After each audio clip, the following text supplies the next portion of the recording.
2025 সালের পুরুষদের এশিয়া কাপের আয়োজক হিসেবে ভারতের নাম ঘোষণা।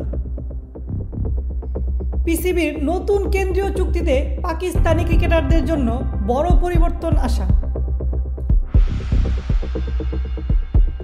সমালোচনার মাঝেই টি-20 বিশ্বকাপের মার্কিন ম্যাচ রক্ষা করলেন রাহুল দ্রাবিড়। শ্রীলঙ্কা ওয়ানডে সিরিজের আগে ভারতের অনুশীলন শিবিরের নেতৃত্ব দিচ্ছেন রোহিত শর্মা ও বিরাট কোহলি। ফিটনেস বাড়াতে হার্দিক পান্ডিয়াকে বেশি খেলার পরামর্শ রবি শাস্ত্রীর। ওয়াশিংটন ফ্রিডম স্মিথ এবং ম্যাক্সওয়েলের দুর্দান্ত পারফরমেন্সের সাথে জোরালো শিরোনাম সুরক্ষিত করেন। পান্থ শিকার ঈশান্ত ভক্তদের জন্য দারুণ খবর।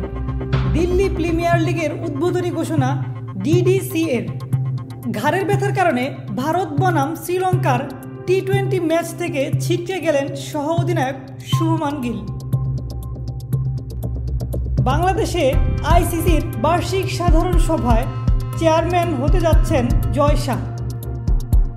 আইপিএল 2025 এর আগেই সিএসকে ছাড়তে পারেন ধোনি। ভবিষ্যৎ ধরে রাখার নীতি সিদ্ধান্তের সাথে আবদ্ধ।